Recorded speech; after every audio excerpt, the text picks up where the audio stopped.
Olá, telespectadores da TVAL. Estamos no ar com mais um programa Espaço Cidadão. Hoje vamos falar sobre um tema que é sentido por todos que transitam nas ruas e muito nos comove. É sempre a realidade dos moradores de rua que nos comove. Para isso, convidamos Ivone Peraça, vice-presidente do Instituto Wilson Groh, entidade que organiza, junto com o ICOM, Instituto Comunitário de Florianópolis, e o Centro Cultural Escrava Anastácia.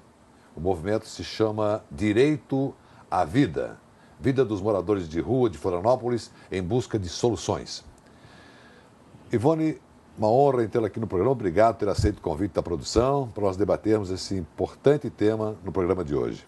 Eu também agradeço a oportunidade. Vamos, então, assistir agora uma reportagem da nossa repórter Ana Maria Lima, que foi conhecer de perto as estruturas que recebem os moradores de rua de Florianópolis. A experiência de viver na rua pode ser bem interessante para inspirar alguns artistas que quiseram aprofundar o conhecimento sobre desapego e sobrevivência. Mas ter este tipo de vida é como estar no limite da dignidade humana. Quanto tempo você viveu na rua? Há muito tempo, não me lembro quanto, mas uns 10 anos. É? E como é que era a vida na rua? A gente sempre passa por mal, os outros, né?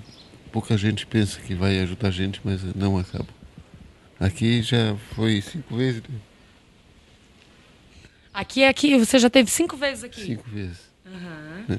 Mas sempre eu e volto e acabo voltando ao uso do álcool. Ah, você tem alcoolismo? Alcoolismo. Já fumei maconha, tudo, mas às vezes em quando. Mas é o álcool. Eu só me dou bem aqui, sou muito bem recebido. Né? Não falto com respeito a ninguém e eles também me tratam como ser humano. E na rua não era assim? Não, totalmente diferente. Poxa, eu chegava a beber de manhã à noite. Dormia na rua, ali na Felipe Schmidt, tinha teu documento e carregava, nunca mais vinha. E aqui fizeram o seu documento? Estão fazendo. Essa senhora ali está enviando papel para esse órgão que vai fazer meus documentos. E eles te judiavam muito na rua? Como é que era? Eu cheguei aqui todo quebrado, essa senhora ali falou. Mas agora está tudo bem, né? Graças a Deus e graças a eles estão me dando apoio. E quando eles chegam aqui, eles já chegam assim bastante debilitados em saúde, nas questões de saúde e também emocionalmente, né, por estar separado da família. Segundo Neuza, os motivos pelos quais as pessoas vivem nas ruas são diversos. Muitos deles estão ligados ao uso de drogas e álcool. Mas também existem casos como o deste homem, que prefere não se identificar. Ele encontrou na casa de apoio uma família. Eu sou esquizofrênico, né? E até então eu não sabia. Eu cometi uma besteira atrás e fui preso. Aí, nesse meio de tempo, eu fiquei 10 anos preso, né? Entre manicômio e penitenciário. E lá eu recebia tratamento, né? Mas até então não falavam que doença eu tinha, né? Só me davam remédio. Em 2007 eu saí. Só como eu não sabia que era esquizofrenia que eu tinha, eu saí sem tomar remédio, não tomava remédio, né? Aí eu surtei na rua. Daí eu saí pra rua, a polícia me encontrou. Quando me encontrou, me levou pro manicômio, porque eu estava surtado, né? Me levou pro manicômio de novo. Daí no manicômio eu fiquei mais 3 anos, né? Aí depois, com o tempo, quando foi para mim sair de novo, quando eu recebi libertado, eu não tinha para onde ir. E quando eu estava lá na penitenciária, não faltou proposta para mim entrar no crime, né? Com o tráfico, esse negócio aí, eu não quis, né? Eu busquei mais o meu lado bom e atentei, né? E consegui, graças a Deus, consegui a casa de apoio, né? E aqui na casa de apoio, os ex-moradores de rua têm onde dormir, têm o que comer e têm um atendimento médico adequado. Mas, sobretudo, tem a possibilidade de um convívio pacífico e familiar. A casa de apoio social, ela estabelece a tentativa de resgatar o vínculo com a família. Então, quando a pessoa vive numa condição de abrigamento, perdeu o vínculo familiar, tanto um ex-detento, uma situação de uma pessoa que tenha vivido por muito tempo num abrigo e se distanciou da sua família, vivia já numa condição de abandono, e muitas vezes por parte da família, Então, a tentativa de se resgatar esses vínculos familiares é através dessa casa. Então, o trabalho da Casa de Apoio é justamente esse, de estruturação. Nós temos aqui um setor de psicologia, de serviço social, educadores sociais, e a gente trabalha, então, junto com o CAPS, pela questão da saúde, usamos toda a rede pública municipal de saúde, que são os postos de saúde, CTA, UPAs, e hospitais gerais também. O poder público busca alternativas para solucionar este problema. O governo federal lançou em 2009 a Política Nacional para Pessoas em Situação de Rua, que prevê parcerias com as prefeituras.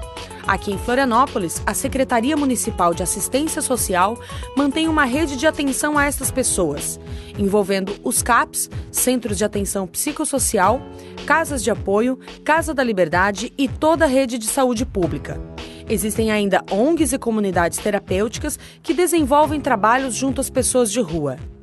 Bom, o morador de rua, ele, desde que detectado, ele é abordado por uma equipe que o convida, nós não podemos forçá-lo, mas nós convidamos a esse morador de rua para que ele venha até a Casa da Liberdade, e ali ele tem direito a um banho, ele tem toda a parte de higiene, ele tem direito a novas roupas, inclusive há um processo licitatório sempre em andamento para que a gente compre mais roupas íntimas, no caso. As demais roupas são roupas de doação, mas todas elas lavadas, todas elas bem armazenadas. E após o banho, a pessoa tem direito a um lanche, um almoço também. Neuza destaca que a Casa de Apoio não é um albergue, porque tem o objetivo de ressocializar pessoas em situação de rua. Por isso, precisa de uma rotina. É complicado, porque aqui, como já diz o nome, uma casa de apoio, ela tem todo o estilo mesmo de uma casa, Então, tem horário, Então, se a casa está de portas abertas, atrapalha o fluxo do trabalho aqui dentro, do andamento, do tratamento aqui dentro da casa. Então, por isso, ele vem através da abordagem de rua, através de uma triagem, já passa pela avaliação do médico no CAPS-AD. Então, ele já vem para cá, se necessário for, com medicação. Há uma necessidade muito grande da nossa cidade ter a possibilidade de se criar aqui um abrigo, um abrigamento. A partir do momento que nós tivermos um albergue com direito a pessoa não apenas dormir e tomar banho e ter um café matinal, mas também ter capacitação de mão de obra, que ele, pelo menos em 2, 3 meses, ele possa ser recebido, acolhido e preparado para o mercado de trabalho de uma maneira bastante rápida, mas é uma ideia de que o empregador o aceite, porque na condição dele, enquanto morador de rua, ele vai ficar sempre nessa condição. A ação da assistência social ela tem que ser muito maior nos investimentos preventivos. Só o que chama mais atenção é quando se vê a pessoa na rua. Mas por que a pessoa está na rua? Quando a gente consegue, quando as políticas públicas são criadas para que os vínculos familiares não se rompam e a pessoa não vá viver nessa condição de rua, aí realmente a gente está trabalhando no cerne do problema, no cerne da questão.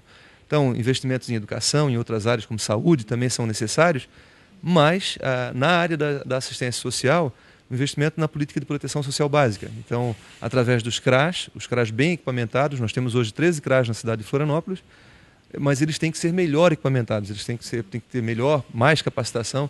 Nós investimos nisso, mas precisamos investir cada vez mais. Há necessidade de uma legislação hoje estadual que faça com que a Secretaria Estadual também da Assistência Social se fortaleça enquanto secretaria. É uma secretaria que tem os seus orçamentos muito pequenos, então um orçamento maior para essa secretaria, não para que ela somente repasse recursos para os municípios, mas que ela possa, através de um orçamento maior, poder se organizar de maneira mais efetiva, de dar o suporte para que os municípios possam atuar da maneira que devam atuar. Ivone Maria Peraça, coordenadora geral de projetos do Centro Cultural Escrava Anastácia. Conforme vimos na reportagem da nossa repórter Ana Maria Lima, a vida na rua é muito difícil e nem sempre as pessoas conseguem sair dessa rua, mesmo até contando com apoio. Por que isso acontece na sua visão? Nós temos na rua vários tipos de situações. Você tem na rua pessoas que têm uma qualificação profissional muito precária, baixa escolaridade, uma capacitação muito frágil. E isso é uma situação. Você tem na rua situações muito antigas e de pessoas que são filhos do Estado, porque elas foram criadas em abrigos, depois foram criadas nos espaços do Estado e depois acabam indo nos espaços terceirizados e adquirem a maioridade, e são os filhos, são nossos filhos, na verdade, eles são gerados por nós, são feitos por nós, né? E isso continua até hoje, porque hoje nós temos na rua filhos do Estado e nós temos filhos do Estado vindo aí, que hoje ainda estão nos espaços sendo criados. E, além disso, também, o que nós vemos, né? O que existe é as políticas que são destinadas e investidas para essas situações, elas são muito precárias. E o processo ele é demorado, essas pessoas necessitam de acompanhamento completo, do dentário, psicológico, saúde, formação profissional, elevação da escolaridade, para que o mercado absorva e elas consigam receber salários condizentes com o seu padrão de vida ou com a sua necessidade, que é o aluguel, a alimentação, o transporte. E se isso não acontece, você só vai gerando um trabalho, elas não têm formação, ficam pipocando de um trabalho para o outro, recebem muito pouco pelo que fazem, não dão conta de pagar para as suas necessidades e, naturalmente, retorna a uma vida da rua porque acaba sendo menos trabalhosa, menos sofrida. Porque recebem salários muito baixos por aquilo que sabem fazer. E trazem a sua história, os seus problemas psicológicos, psiquiátricos e de saúde nas costas e tentam com isso dar conta de sobreviver. Não é tão simples assim. O fato de você oferecer um trabalho e contratar uma pessoa da rua hoje, que vive na rua, e achar que porque contratou ela já está salva, não acontece. É muito maior o investimento. Isso acontece em Florianópolis e em outras capitais do Brasil. Em comparação com outros estados, como é que Florianópolis se encontra? Florianópolis, a verdade, é uma grande vergonha. É o caos. Não existe políticas públicas? Santa Catarina, eu acho que algumas cidades, Joinville tem alguma coisa. Mas Florianópolis para mim, a cidade ou a capital que tem, ela não existe. O que existe são pequenas ações que a gente entende que para uma política pública ela não é suficiente. Existem ações que poderiam ser até terceirizadas. Entrega isso para uma ONG e ela executa. A gente viu, inclusive, na reportagem, uma ação desse espaço de apoio. É uma ação focada. Você dá conta. Agora, isso em relação à demanda que a cidade tem, é muito pequeno, é muito pouco para aquilo que você vive hoje na cidade. A cidade hoje fechou. O restaurante popular fechou. Fecharam os albergues. Você não tem nenhum albergue fora essa casa de apoio. Qual é o nosso quadro, a nossa realidade? Ou as pessoas hoje dependem do que os restaurantes dão. Então, quem sustenta morador de rua hoje é restaurante, com a sobra, e quando sobra, e dormem em qualquer lugar dessa cidade. Então, quem dá o suporte de moradia hoje são as marquises. Então, quem tem uma marquise é o pai de um morador de rua, porque está dando cobertura para alguém quando chove, pelo menos, né? Então, a cidade, não existe nessa cidade nada de uma política maior a não ser ações pontuais. E uma das ações pontuais é essa casa de apoio. Perfeita, excelente no que faz, mas não é suficiente para aquilo que é a demanda dessa cidade. Isso não dá resposta é uma porcentagem mínima àquilo que a cidade hoje necessita. E vocês, enquanto ONG, recebem algum apoio do poder público? Não, eu trabalho numa ONG que não, para esse caso, não. Nós temos convênios junto ao poder público municipal, estadual e federal para ações outras, né, que é na área de formação da população jovem para inserção no mundo do trabalho, da população que mora aqui em comunidades empobrecidas. Perfeito. Não especificamente para o programa... Morro da Cruz, por exemplo. Isso, Maciço, Continente, Palhoça, mas não para esse público específico que é a população de rua. Nós estamos nos envolvendo, mas no sentido de fortalecer essa população para que ela se organize, se mobilize e fale por si. Eles não são mendigos que não sabem falar. São pessoas, são cidadãos, a maioria catarinense, e que tem proposta, sabe o que dizer, sabe o que falar, sabe o que quer. Agora, tem que ter espaço para que sejam ouvidos. Então, o nosso papel hoje está sendo apoiá-los para que eles consigam dizer o que querem, o que estão sentindo e tenham um apoio para isso. Embora não trabalhe diretamente com esse tipo de população, como é que vocês detectam que há mais demanda do que as políticas públicas podem oferecer? Veja, as políticas públicas existentes, elas são dirigidas para as populações que têm uma casa, que têm uma comunidade, que têm um bairro, que têm uma rua, um endereço. Nós não temos em Florianópolis uma política voltada para a população de rua. Ele vai no posto médico fazer uma consulta, ele é um morador de rua. A primeira coisa que ele vai fazer é preencher uma ficha. Ele não tem um documento e não tem um endereço. Depois, isso já é um empecilho. Ele vai no posto médico, faz a consulta e o médico diz para ele, você tem que fazer um raio-x ou um exame de sangue. Ele vai para um balcão de espera, como toda pessoa, todo cidadão vai para um balcão de espera. Como que um morador de rua vai esperar? E onde ele vai esperar para fazer um raio-x? Quando deveria ser uma coisa imediata, porque ele vive se ele já está indo no médico, porque ele já está vivendo uma gravidade. Precisam de políticas que sejam mais ágeis para dar resposta às suas necessidades. E aí, como nós não temos, ele vive o normal. Então, ele vai no posto, vai aguardar uma semana para fazer o raio-x, não tem um telefone de contato para dizer, fulano, vem cá, o seu raio-x foi marcado, que isso que as unidades de saúde fazem, e ele perde aquele contato, perde aquele exame e vira um doente ambulante por essa cidade que está saturada de pessoas moradoras de rua doentes. Ok, peço permissão para nós irmos para um rápido intervalo e já iremos voltar com a segunda parte do programa Espaço Cidadão, tratando sobre o tema moradores de rua aqui na TVAL. Voltamos em seguida. Até já.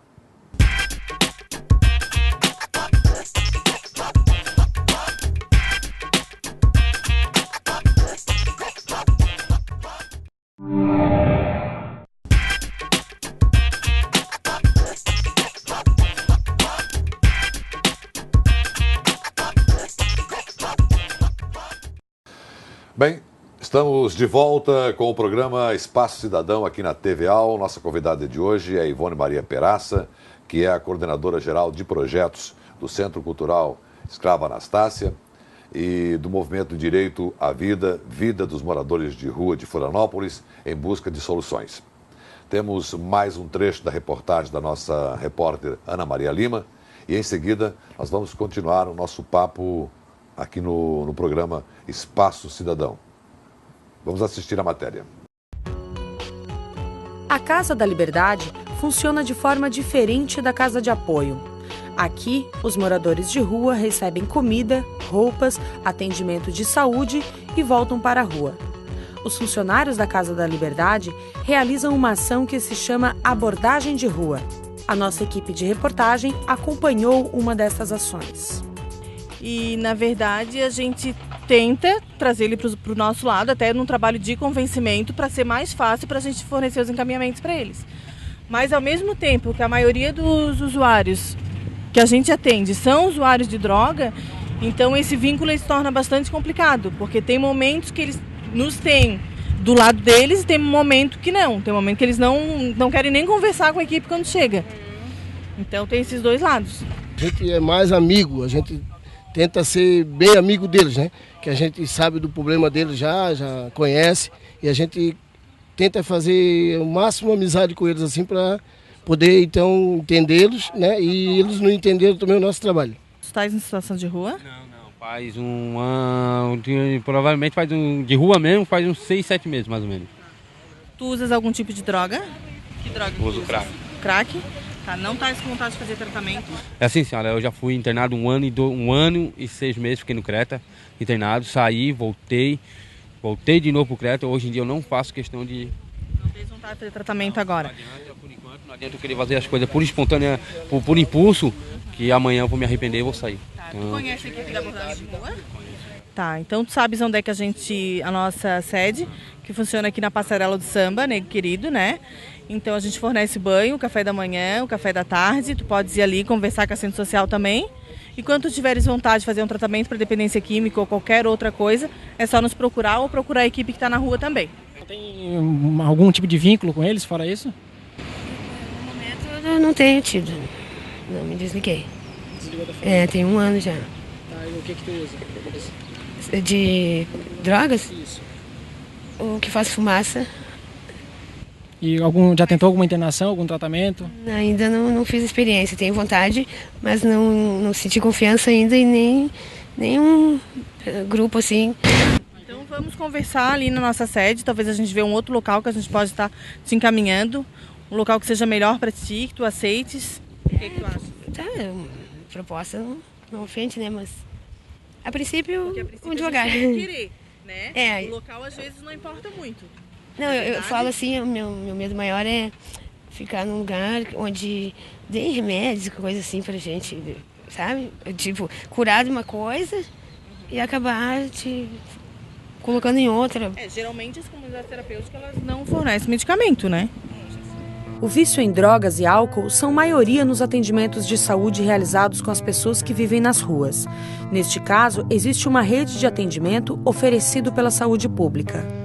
O nosso atendimento é psicossocial, mas como hoje em dia, através da Anvisa, a Lei 101 que rege as comunidades terapêuticas, eles necessitam, antes de ir para uma comunidade terapêutica, entrar com uma avaliação médica. Então, essa avaliação médica é feita pela rede de saúde, que seria os CAPS-AD hoje, no município. Esse atendimento ele é por uma equipe multiprofissional, então tem psiquiatra, tem médico clínico, tem psicólogo, tem assistente social, enfermagem, farmacêutica, enfim, que procuram dar uma abordagem integral para essa pessoa, desde a parte de desintoxicação do problema da droga, até a parte de entendimento da problemática que está associada a esse uso e ao fato dele estar em situação de rua, para tentar não só ajudar a desintoxicação, mas ajudar no processo de melhora, de evitar recaída, de ressocialização. Os medicamentos são administrados em combinação com as pessoas, né? Então elas são orientadas da proposta de terapêutica. Grande parte das pessoas que estão em situação de rua e chegam com problema com álcool precisam de medicação, porque em geral usam grandes quantidades de álcool e a abstinência é mais grave, né? Nem todos os usuários de crack, mas muitos sim. Se você quiser ajudar algum morador de rua, encaminhe para a Casa da Liberdade, que funciona na Passarela Nego Querido, no bairro Prainha, em Florianópolis. A casa também recebe doações de roupas. Ivone Maria Peraça, como vimos na reportagem da nossa repórter Ana Maria Lima, a vida na rua ela é acompanhada por um outro problema social, que é o uso das drogas. Como é que você analisa essa situação? Há alguma solução para isso? Isso é um problema sério. O álcool é é muito intenso. O crack, mas o álcool é mais intenso do que o crack ainda. Cocaína. Veja, o que a gente entende é que a prioridade da ação não deva ser focada em cima das dependências, porque a ociosidade, a precariedade no atendimento, a falta de uma política maior gera isso como uma grande consequência. Você tem uma pessoa na rua que ela não tem relação com as drogas, mas o que eles dizem, pelo fato de não ter o que fazer e não ter a possibilidade, a agilidade de resolver o seu problema, ele naturalmente vai se enturmar. E ficar na rua sem álcool e sem droga, só um doido, porque nenhum outro fica. Porque é uma situação de muita agressividade. Ele não se enturma. Não consegue, ele precisa se enturmar para se proteger, inclusive. Ele precisa de uma tribo. E aí é um processo natural. Então, quem não é, mas que chegou na rua, ele acaba... É consequência rápida. No primeiro dia, no segundo dia, ele já é um usuário. Qual é a solução? A solução é criar políticas, criar programas de atendimento mais ágeis e maiores, que deem conta da demanda. Porque Florianópolis não tem um número tão grande de moradores de rua. Você calcula aí que varia de 100 a 200. Então, você tem 100, 120, 150. De 200 já é um morador de rua já que tem alguma relação próxima aqui das comunidades. O 100 aí é aquele morador de rua que é de fora, é da cidade do interior, né? Então, não é um número grande para que se crie políticas que deem conta de absorver isso. E aí, se a gente investe em espaços de acolhimento, de tratamento de saúde, psicológico, psiquiátrico, capacitação profissional, você vai ter um número menor de moradores de rua, que são aqueles que vão te dizer, eu não quero, eu sou morador de rua por opção. O que não é verdade, porque se você der um bocado de atenção para ele, você vai ver que não é por opção. Ele tem problemas que não foram trabalhados e a opção dele é enquanto ele não consegue ser tratado ou se trabalhar. Então tem que criar políticas mais ágeis, que deem conta. Vou pegar um caso, o morador de rua quer ir embora. Hoje eu atendi um caso, ele quer ir embora. Ele vem e diz, eu estou limpo, eu quero ir embora. Saiu de uma casa saiu de uma fazenda terapêutica, chegou hoje na cidade. Agora, para ele ir embora, ele tem que ir no centro de triagem e solicitar a passagem. A passagem dele demora 1 semana para ser liberada. Aí... Porque já foi. Se ele ficar na rua hoje à noite... Já cai no crack novo. Ele volta para o crack, volta para a sua tribo e já não vai mais embora. Porque o que a gente sabe, e isto é de verdade, o que a gente sabe é que existe, por mais que se diga que é ágil, não é ágil para essa realidade. As políticas ou os programas existentes não dão conta, não são rápidos para atender a demanda dessa realidade. A Casa da Liberdade, que vimos na matéria, é importante? Todo o programa, todo o espaço, tudo o que for criado é importante. O que precisa além do que existe, é ampliar o que existe. Porque não dá para descartar. Imagina, você já não tem restaurante popular, você já não tem albergue, imagina se tirar a Casa da Liberdade. Aí mesmo que a cidade vira um caos e a população fica em risco, porque são pessoas, seres humanos que precisam comer, dormir, tomar banho, o que ela não dá conta. A Casa da Liberdade não dá conta de atender a necessidade. Para comprar o álcool e a droga, eles cometem pequenos delitos. A população corre risco com isso? Com os pequenos delitos, não.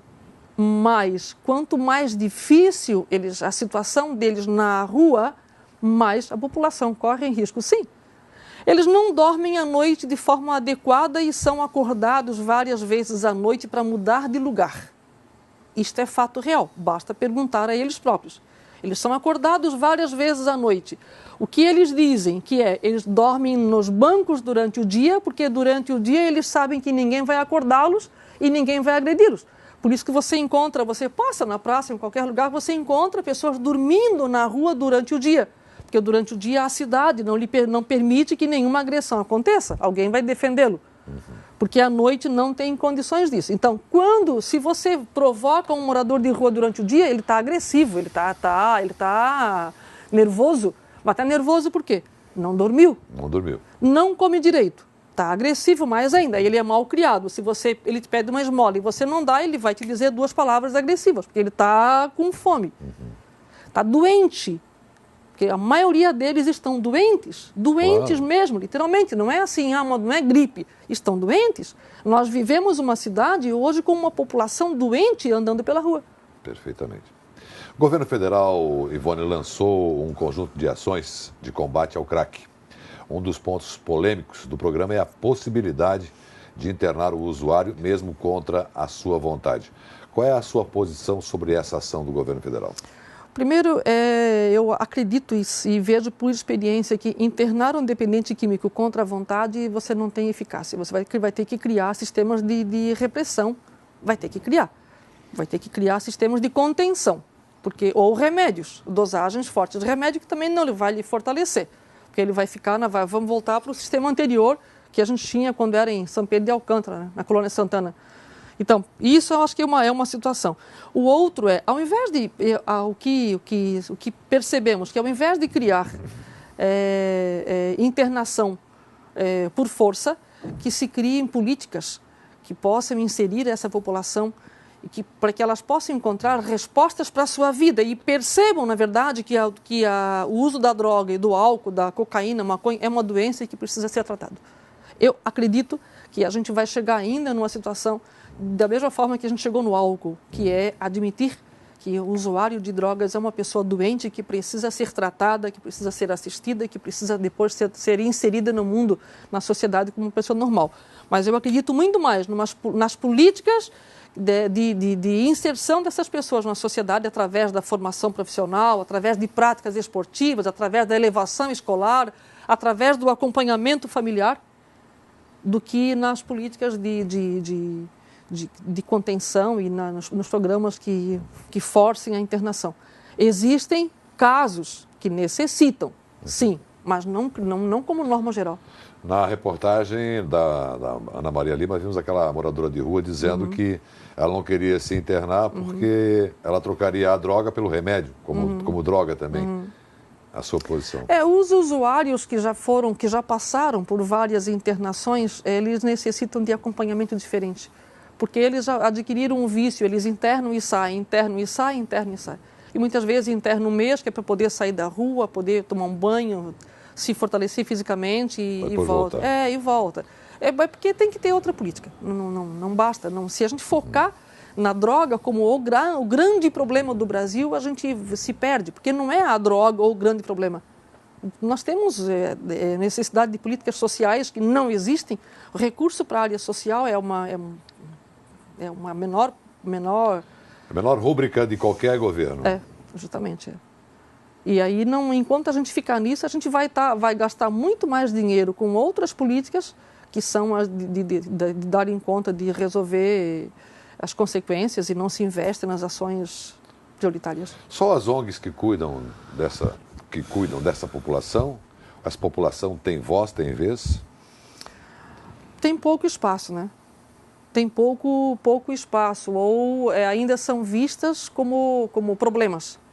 Não são vistas como solução, não são vistas como potenciais, porque aí são potenciais, mas são potenciais mal vistos e mal aproveitados, mal ouvidos. E aí, enquanto ficarmos assim, a gente vai continuando, vai gerando outros problemas maiores, que são as grandes rebeldias, né? Os grandes atos de transgressão, porque de alguma forma eles se tornam visíveis. Se não for no espaço para serem ouvidos, vão se tornar de outra forma. Perfeitamente. Obrigado pela sua entrevista, Ivone Peraça, que é a coordenadora de projetos do Centro Cultural Escrava Anastácia. Uma ONG que tem um foco no programa de proteção, né, de capacitação e recuperação e inserção das pessoas no mercado de trabalho. Foi uma honra tê-la aqui no programa. Obrigado. Volte mais vezes. Obrigada. Chegamos ao fim de mais uma edição do nosso programa Espaço Cidadão, aqui na TVA, a TV do Legislativo Catarinense. Obrigado, Ivone, pela sua presença mais uma vez. Obrigado aos telespectadores pela companhia. Voltaremos na próxima semana.